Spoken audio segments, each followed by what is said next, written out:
Dragon Prince युवान episode 8 की शुरुआत होती है और हमें युवान को बताया जाता है जो कि किसी कुत्ते की तरह भागता हुआ याओ याओ के पास आ रहा होता है कि कहीं याओ याओ को कुछ हो ना जाए। अब भाई साहब जैसे ही हमारा युवान याओ याओ के पास आता है ना तो हमें याओ याओ को बताया जाता है जो एकदम चिल अंदाज में बैठी हुई होती है। हमारे युवान समझ जाता है कि याओ याओ को शायद कुछ भी नहीं हुआ, लेकिन आस पीस देखकर हमारे युवान समझ जाता है कि यहाँ पर कुछ ना कुछ तो हुआ था। हमारे युवान चलता है तो याओ याओ से पूछने लगता है कि क्या यहाँ पर कुछ हुआ। याओ याओ चलती है तो हमारी युवान को बताने लगते हैं कि हाँ एक बंदा आया था जिसकी किस्मत सच में बहुत ही ज्यादा बेकार थी। युवान चलता है तो पूछने लगता है कि वो कहाँ पर गया। याओ याओ चलती है तो इशारा करती है कि भाई वो तो टुनटुन भैया के पेट में चला गया है। अब भाई साहब जैसे हमारा युवान टुनटुन की ओर देखता है ना तो टुनटुन अपने मुंह से एक कार्ड निकाल देता है कि भाई वो तो बच गया है मेरे पेट में, सिर्फ एक कार्ड बचा है, अगर तुझे लेना हो तो ले वरना यहाँ से निकल। युवान भी टुनटुन की बात समझ जाता है और इस कार्ड को देखने लगता है। अब भाई साहब जैसे युवान इस कार्ड को देखता है ना तो उसे उसके फादर ने एक बार बताया था कि की फैमिली के पास एक टेक्निक है ओरा फेयर टेक्निक, जो कि की फैमिली की सबसे पावरफुल टेक्निक है। अब जैसे युवान ओरा फेयर टेक्निक बोला जाए तो इस कार्ड को देखता है ना तो वो समझ जाता है कि ये तो ओरा फेयर टेक्निक है, लेकिन फिर दूसरे पहले हमारा युवान अंदाजा लगा लेता है कि नहीं ये ओरा फेयर टेक्निक है, लेकिन ये शायद पूरी तरह से तैयार नहीं है, मतलब कि पूरा वर्जन नहीं है इसका, ये सिर्फ एक हिस्सा है। युवान चलता है तो इसे अपने पास रख लेता है, लेकिन इतने में ही हम युवान के जर्नल को देखते हैं जो कि युवान के पास आ जाता है। अब जैसे युवान का जर्नल युवान के पास आता है ना और वो युवान को एकदम सही सलामत दिखता है तो वहाँ पर वो राहत की सांस लेने लगता है। इतने में हमें की फैमिली के जर्नल को भी बताया जाता है। अब जैसे की फैमिली का जर्नल युवान को एकदम सही सलामत देखता है ना तो वो गुस्से के मारे तिलमिला जाता है और सीधा उस चोर की गर्दन पकड़कर उस चोर को यहीं पर निपटा डालता है, क्योंकि वो नहीं चाहता कि उसके राज युवान फैमिली को पता चले। लेकिन की फैमिली के जर्नल को इस चोर को ऐसा मारते हुए देखकर जो युवान का जर्नल था ना वो समझ जाता है कि जरूर इसके पीछे की फैमिली की चालें हैं। लेकिन जो अब युवान का जर्नल था ना उसके पास कोई भी सबूत नहीं था की फैमिली के जर्नल का, इसलिए वो यहाँ पर कुछ भी नहीं कह पाता। लेकिन इतने में की फैमिली का जर्नल चलता है तो युवान से पूछने लगता है कि प्रिंसेस इस चोर के साथ एक और चोर था, क्या आपने उसे देखा है। युवान चलता है तो मना कर देता है कि नहीं मुझे तो सिर्फ यही मिला था और इसने मुझ पर हमला करने की कोशिश की थी इसलिए मैंने इसे निपटा डाला था, मेरे ख्याल से दूसरा चोर कहीं पर भाग गया है। अब भाई साहब जैसी यहाँ पर की फैमिली का जर्नल युवान की बात सुनता है ना तो वो थोड़ा नाखुश हो जाता है, क्योंकि वो समझ जाता है कि शायद युवान झूठ बोल रहा है। लेकिन इतने में युवान चलता है तो की फैमिली के जर्नल को ऑफर देने लगता है कि चलो बैठकर यहाँ पर खाते पीते हैं, क्योंकि वो चोर तो यहाँ पर काफी दूर निकल गया होगा। अब भाई साहब युवान की ऐसी बातें सुनकर की फैमिली का जर्नल गुस्सा हो जाता है, लेकिन वो युवान से कुछ भी नहीं कह पाता, क्योंकि वो जानता है कि यहाँ पर युवान फैमिली का जर्नल टियान युवान भी है और ज्यादा कुछ कहेगा वो तो शायद टियान युवान उस पर हमला कर दे, इसलिए यहाँ पर की फैमिली का जो जर्नल था ना वो अपने सैनिकों को लेकर निकल जाता है। अब इसी के साथ सीन शिफ्ट होता है और हमें की फैमिली के जर्नल और के यू को बताया जाता है जो कि आपस में बात कर रहे होते हैं। के यू चलता है तो यहाँ पर बहुत ही ज्यादा गुस्सा हो जाता है कि क्या बकवास है, युवान को भी हम कुछ भी नहीं बिगाड़ सके और तो और वो चोर भी हमारी टेक्निक को लेकर भाग गए, मुझे कुछ मतलब नहीं है, जल्द से जल्द उस चोर को ढूंढो ताकि वो टेक्निक हम वापस ला सके, वरना मेरे फादर मुझ पर बहुत ही ज्यादा गुस्सा होंगे। अब भाई साहब के यू की ऐसी बातें सुनकर जर्नल चलता है तो तुरंत यहाँ से निकल जाता है। अब इतने में सीन शिफ्ट होता है और दोबारा से हमें युवान और याओ याओ को बताया जाता है। याओ याओ चलती है तो सारे जानवरों का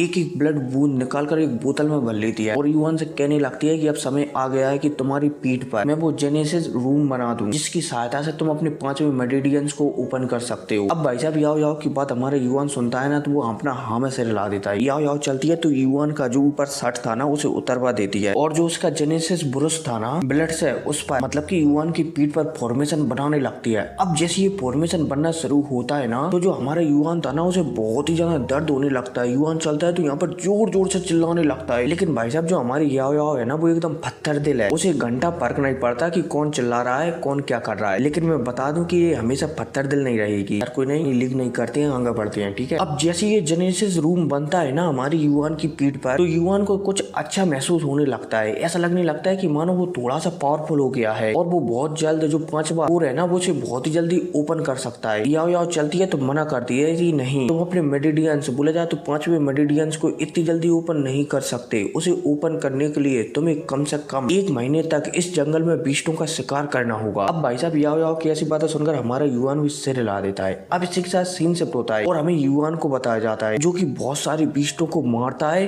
और उनका ब्लड निकाल कर अपने पास रख लेता है। अब ऐसे कुछ दिनों तक तो चलता है, लेकिन फिर कुछ दिनों बाद हमारे जो युवान है ना उसका मुकाबला एक पावरफुल बीस्ट से हो जाता है, जिस वजह से हमारा युवान इस बीस्ट का कुछ भी नहीं बिगाड़ पाता और हर बार बार हमारे युवान को वापस आना पड़ता है। अब 2-3 दिन हो जाते हैं जिस वजह से युवान परेशान हो जाता है कि आखिर वो करे क्या, क्योंकि जब भी हमारे युवान किसी भी पावरफुल बीस्ट को मारता था ना तो दूसरा पावरफुल बीस्ट हमारे युवान के पीछे लग जाता था। युवान चलता है तो याओ याओ से पूछने के लिए आता है कि क्या करना है। याओ याओ चलती है तो पहले तो युवान से कहती है कि तुम ऐसा करो कि यहाँ की जगह बदल दो, लेकिन फिर इसके बाद कहने लगती है कि नहीं नहीं, तुम ऐसा करो कि तुम्हें जो टेक्निक मिली है ना उसे सीख लो और उसकी सहायता से उस बीस्ट को मार सकते हो। अब भाई साहब जब हमारे युवान याओ याओ की बात सुनता है ना तो वो अपना हाँ में सिर हिला देता है कि ठीक है, और जो की फैमिली की और फेयर टेक्निक थी ना उसे सीखने लगता है। अब पलक झपकते ही 2 दिन गुजर जाते हैं और फिर 2 दिन बाद हमारा युवान आखिरकार मेहनत कर और फेयर टेक्निक सीख लेता है। याओ याओ चलती है तो इस टेक्निक के बारे में थोड़ा बहुत और मस्त तरीके से हमारे युवान को ज्ञान देती है। युवान भी हमें से ले लाता है। अब इसके बाद हमारे युवान चलता है तो मन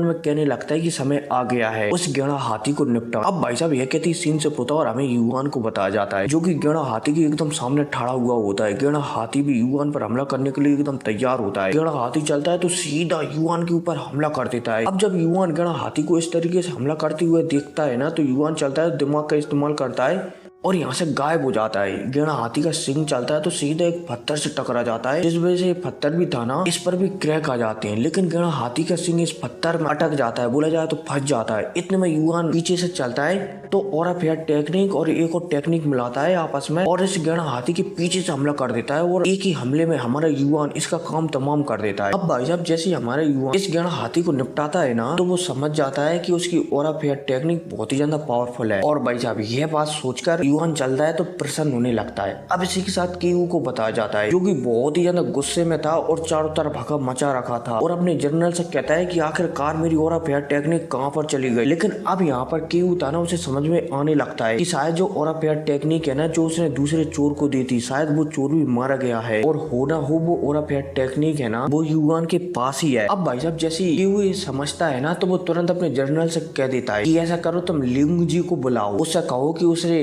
केयू ने याद किया है, मतलब कि मैंने याद किया है। लेकिन फिर मना कर देता है कि रुको रुको उसे यहाँ पर मत बुलाओ, तुम वहीं पर जाओ और उससे कहो कि जो यूए है ना बोला जाए तो हमारी युवान की एक्स गर्लफ्रेंड वो है ना उसे यहाँ पर लाए, हम उसके बदले में युवान से हमारी टेक्निक वापस लेंगे। अब भाई साहब जैसे ये जनरल के यू की बात सुनता है ना तो ये यहाँ से तुरंत निकल जाता है। अब इसी के साथ सीन से होता है और फिर हमें लिंग जी को बताया जाता है, साथ ही साथ यूए को भी बताया जाता है। और हाँ जो यूए है ना इसका पूरा नाम है सू यूए, ठीक है। लिंग जी चलती है तो 2-3 बंदों के साथ यूए को घेर लेती है और यूए से कहने लगती है कि तुम ऐसा करो तुम मेरे साथ चलो, तुम्हें ना केयू ने याद किया है, तुम्हारे बदले युवान को ब्लैकमेल किया जाएगा क्योंकि केयू का कुछ सामान युवान के पास चला गया है और केयू वो सामान लेना चाहता है। अब भाई साहब जैसी लिंग जी एक कहती है ना तो जो सू यूए थी ना वो एकदम साफ इनकार कर देती है कि अगर तुम्हें हिम्मत हो तो मुझे अपने साथ ले चलो वरना यहाँ से दफा हो जाओ। अब भाई साहब जब लिंग जी सूये की बात सुनती है तो वो 4-5 बंदों को इशारा करती है कि ये ऐसा नहीं जाएगी, इसे पकड़ो और पकड़कर जबरदस्ती ले चलो। तो यूए भी समझ जाती है कि अब शायद उसे यहाँ पर अपनी पावर बतानी ही पड़ेगी। हर को नहीं इसी के साथ एपिसोड खत्म हो जाता है, लेकिन इसका नोबल एपिसोड बहुत जल्द आएगा, ठीक है। तो उसे देखना न भूलें। तो मिलते हैं अगली वीडियो में, ठीक है।